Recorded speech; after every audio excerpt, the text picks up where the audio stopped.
Hey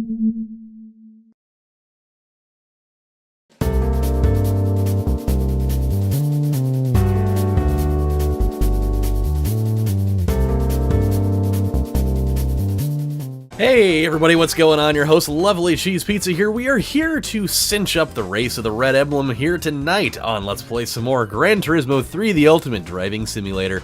And we're doing special stage, Route 11, number 2. My controller is not cooperating. That is good.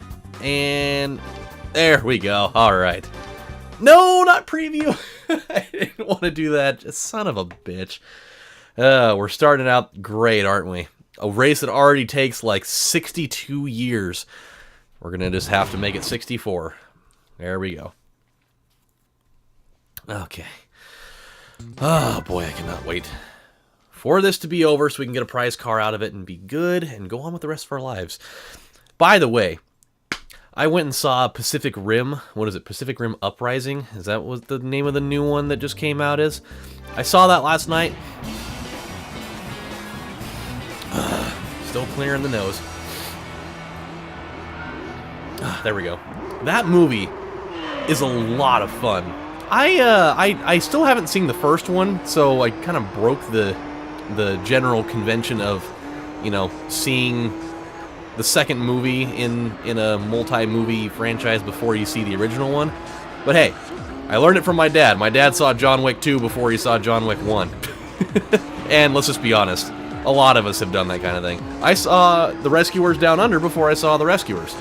So it's part of life, you know? Sometimes things just happen. And there's nothing you can do about it.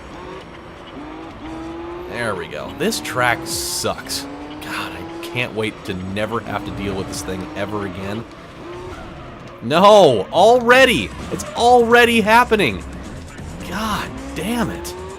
Alright, we are still significantly faster than everybody, so we will eventually win, and I'm trying to acclimate back to this game after playing Gran Turismo Sport for the last hour, so, you know, it's going to be a little iffy for beginners, and then we'll be fine.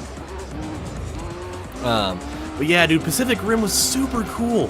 It's, you know, for those of you that have never seen any of them, it's kind of like, you know, it's like Godzilla meets King of Monsters, the arcade game, meets, like, Power Rangers, sorta, meets, like, you know, Gundam, like Gundam Wing, meets, like, Real Steel, meets, like, Voltron. It's just, it's like this whole, it's just like this crazy high-action casserole, and it's fucking awesome. I can't believe I hadn't seen the first one, because the first one has, you know, has really good actors in it. It has Idris Elba in there. I just never got around to it, but decided last night, you know, Michaela and I wanted to get out, and I was like, let's go see a movie. And I was just talking with my friend earlier in the day, because she was going to go see Pacific Rim, and she ended up not doing it, and so I was like, yeah, we can go see this, you know? I haven't seen the first one, but it looked pretty cool. It's got John Boyega in it, and so that's a good start. And so ended up doing that, and oh my god, it was great. It was fantastic. The part where they're fighting in Japan, and just you feel bad for Tokyo, man, because Japan just got absolutely just annihilated, just wiped the hell off the map. Like, it's one of those where there's so much ruin laid while everybody's trying to save the world, that it's like, was it really worth it, guys? I mean, it is, but I mean, when everybody is able to, you know, return to their lives or whatever, then people are gonna look at that and be like, I mean, really, guys? Did you have to go all the way? It's like there's no buildings left. There's gonna be a pretty wild boom in the construction community once this is all said and done. Oh, don't! No, oh god. We are not, and I repeat, we are not having a very good race here. I mean, for being as wildly overpowered of a car as we have, we're getting killed. And it is not acceptable at all. Luckily, we can always make up some room there. That is generally always a place where we can make up, you know, probably a half a second. but it's all these other places.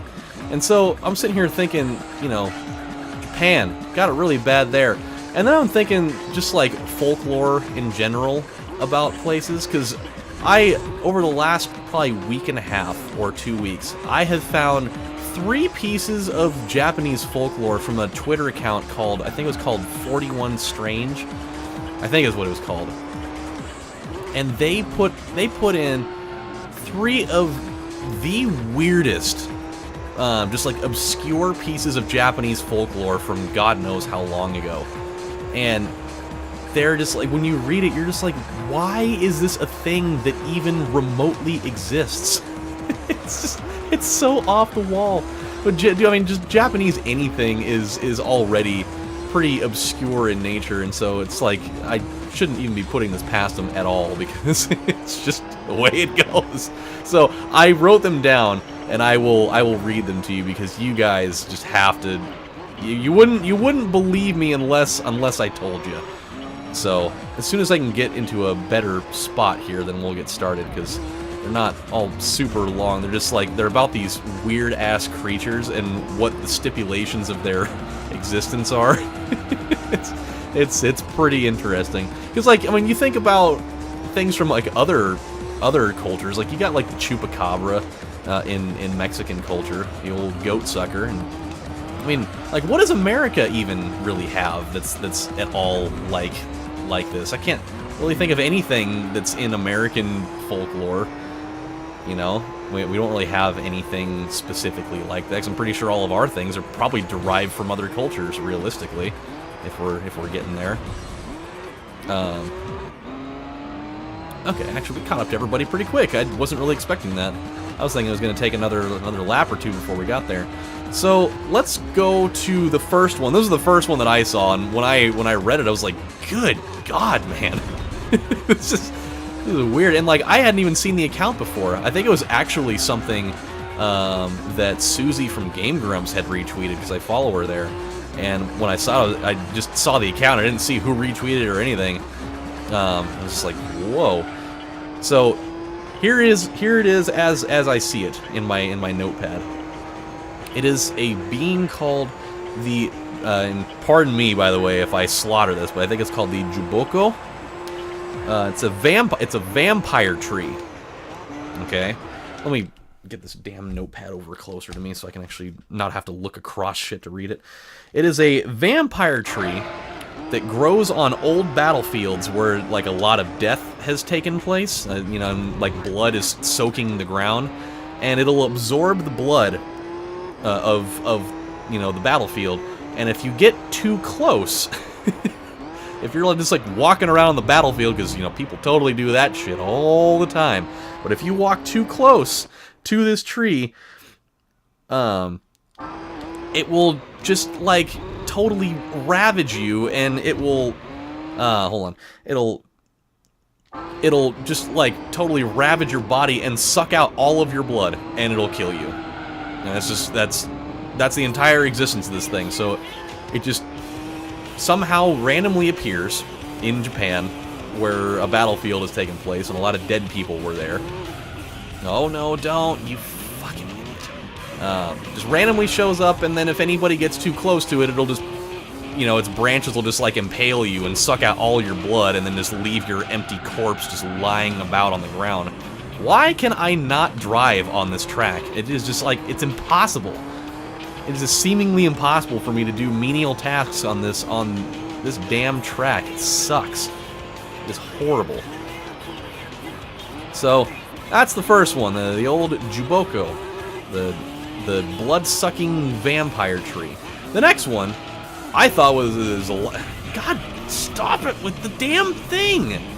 Would you just go through a damn turn for once without flipping the hell out? The conversation that I have to have every single time that I do this race with a car that has any amount of high horsepower. Just fucking ridiculous. Ugh. Anywhoozens. The next one, once I can actually turn, the next one is called the Gashadokuro. This thing is a giant skeleton made up of the bones from people that have died from starvation. If it sees you, it will bite off your head, drink the blood that drains from your drink the blood that drains out of your decapitated corpse. That's what it does.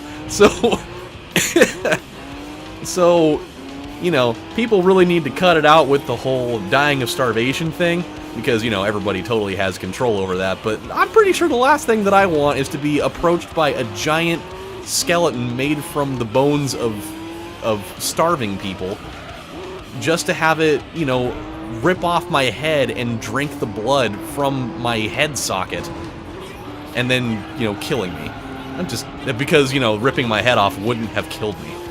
I would have just been like, hey, this is wildly inconvenient. You should cut that out. Maybe put my head back on, sew it up. I got a game on it, like 7 o'clock. Okay, here we go. Oh, no.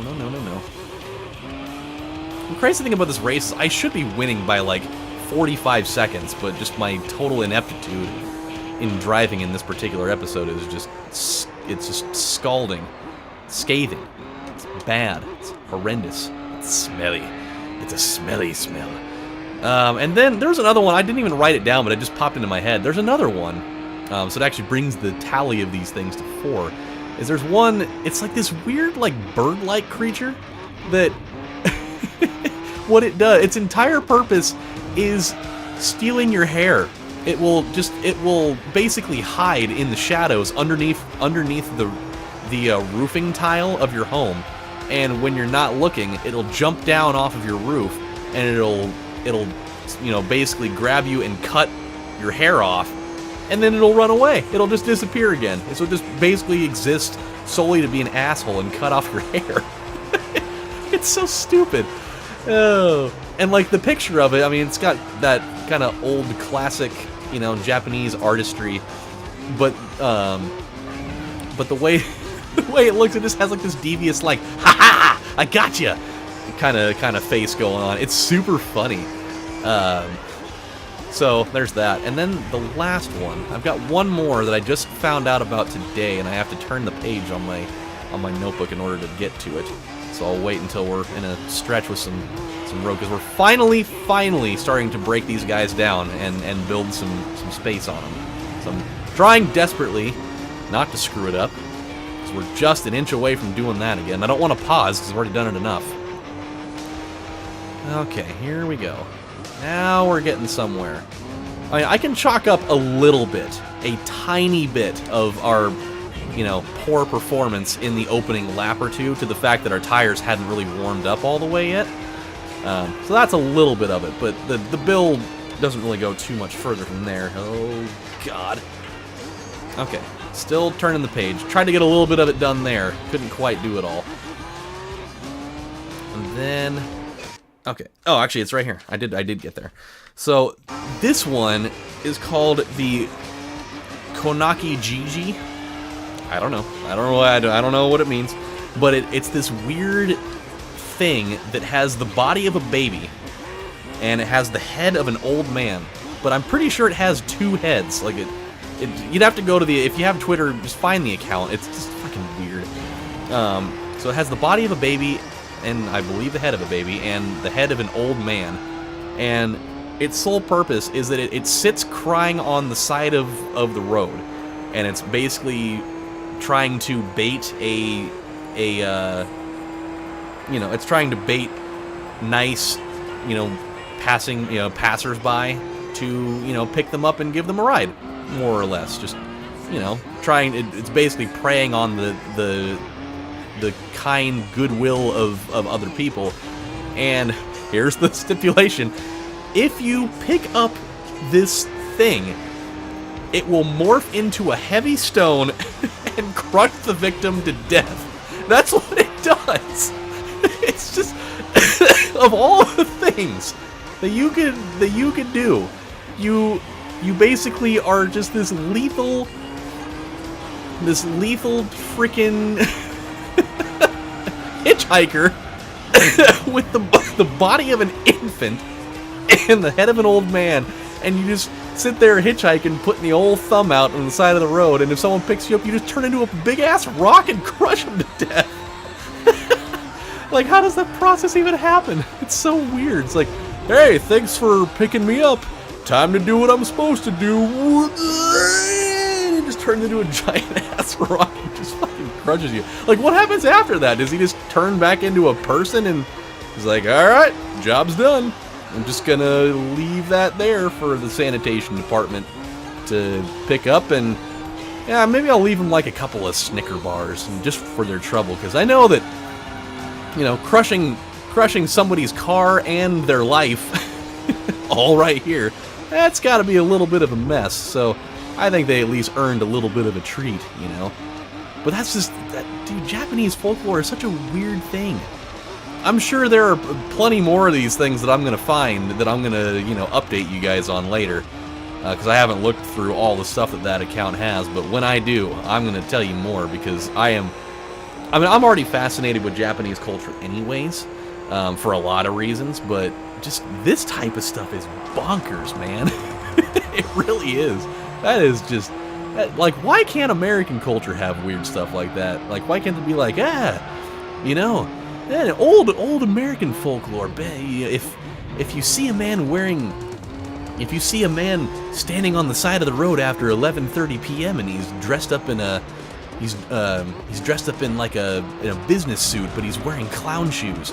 If you pick him up and put him in your car, he'll morph into like a he'll morph into an oversized pizza box, and you know, he'll pull out your colon, and then he'll, you know, sing you something by Bob Dylan or something, and then you'll die. Or, you know, it'll, let's see. It's like some type of big rock that if it appears in your front yard, then, you know, it'll infect your brain with like a leech virus that, you know, makes you go and jump off the nearest cliff. Or something like that. Or it's like you know, it's your tax collector.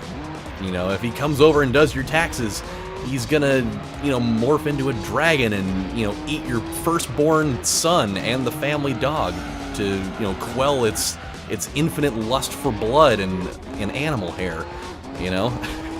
It's like, why can't we have cool ass things like that? At least, you know, Mexico got the chupacabra. I'm sure there's plenty of other things. Okay. Imagine what we could have been ahead by in earlier parts of this race had we not totally sucked ass through the first 4 laps of it. We could have very easily been in way different shape here. But, we're moving. We got 2 more laps to go. And we'll be out of here. It'll be good. Because yet again, still need to make some food.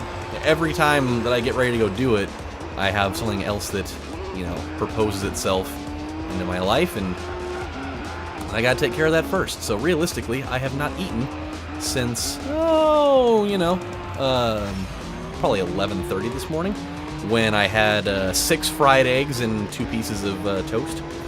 A lot of eggs to use, but hey, if I don't use them, who's going to? That's the way I see it. Here we go. Alright, we're hanging in there.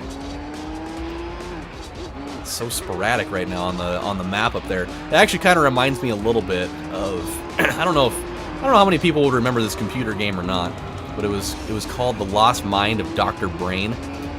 And it was like an edutainment game. It came out in the 90s, where you just have like these different challenges to do. There are different puzzles to solve that are supposed to be stimulating for the brain, thus the, you know, the primary character being Dr. Brain. And they had one that was called Train of Thought. And they give you these train tracks, and you've got these colored marbles like you got up there, and you have to try to get them into their respective, you know, holes. But you have to do it. Yeah, your timing has to be just right, and you have to do, you know, you have to avoid obstacles, I believe, and it gets harder over time. You become more intricate, and you have more marbles that you have to get into their places. But just seeing it up there, because they're like in all different parts of the board, and so, you know, it's a finicky deal. And so when I saw how spread out all of the cars are on that map up there, it kind of reminded me of that. It was just a really weird kind of associative thing there. Okay, there we go. We are getting there. One more lap to go. I need to blow my nose. I have so much mucus and phlegm in my body that it's starting to incite insanity in me. Here we go. Okay. Thank you very much, Calsonic. You have been an absolute godsend for me in this. Oh, man. It's been pretty great. It's been super great. I can't imagine any other car being able to... Well, actually, I probably have plenty of them. They probably could have pulled off the same damn thing. But I think it definitely earned itself a good old-fashioned oil change when it's all said and done, because I'm probably going to need them again at some point in the semi-near future. Oh boy. Oh boy. There we go. Okay. We are good. Oh, man. I think when I get home tonight, I am definitely going to watch some Unsolved Mysteries. Totally. I totally found on... Oh my god. I totally found on Hulu the original Unsolved Mysteries. The one that had Robert Stack. That just always the creepiest looking dude in the world. And of course, it's got like one of my favorite TV themes there is. And it doesn't even have any, you know, it doesn't have any lyrics or anything. It just has that gorgeous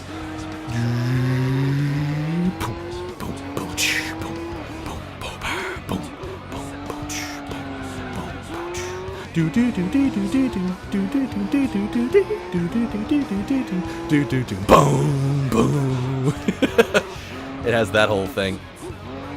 With Robert Stack's totally silky, creepy as hell voice, you know, giving you the whole narration thing. I love it. It was never the same after he was gone, which I was just done. I just talked about that not too long ago either. But oh boy, maybe you could help solve the mystery. And I found that on Hulu, and man, I've been binging it like crazy ever since. And it's funny to see these episodes from like the 90s where like all the footage is like it's old and kind of grainy and the quality's terrible and everybody's outfits are just freaking absurd and their hair is just bleh. It's huge. I love watching the alien ones though because my grandpa was just super into aliens. We'd always end up watching we'd watch Cops, America's Most Wanted, and then Unsolved Mysteries at their house, and that house was so creepy. Oh my god, I loved that house, but I hated that house because it got so dark. It was an advanced darkness kind of house. Would we get another one of these? I mean, is it the exact same one? It looks like a little bit different, but I'm pretty positive that's. Okay, well, hold on. Let's have a look here. Calsonic Silent, that is the exact same one. Well, okay, well, we can sell that because we don't need it. It's literally the same car. So, and I mean, why would I get rid of my baby that's already done so much for me at this point? She's as fine as she can be. No, I don't want to trade. I don't have anybody to trade with. Damn it. But, yeah, dude. That's definitely what I'm planning on doing, because Michaela's going to go to bed early tonight. I might work on some Half-Life stuff. I might work on some Stasis stuff, because I've been playing back through that again, because I really want to finish that up on the channel. I played it for a while here, and I kind of feel bad that I never finished it. No, it wasn't super popular, but I was really enjoying it, and that's every once in a while, you just got to do one for you. Just like Untold Legends, I really want to finish that one up too, because that was, yet again, another one for me. But we'll do that another time. So, my friends, when we come back on the next installment of Let's Play Gran Turismo 3, the Ultimate Driving Simulator, what we are going to do is we're going to move on to the next challenge. I don't know if it's going to involve us buying another car, or if we're going to just soup up one of our other ones to gross proportion and, you know, send it out there and clean house. Who knows? But until then, this is your host, LovelyCheesePizza, saying thank you guys for watching, and I'll see you next time. Bye, everybody. Have a good one. And now, grilled cheese and soup.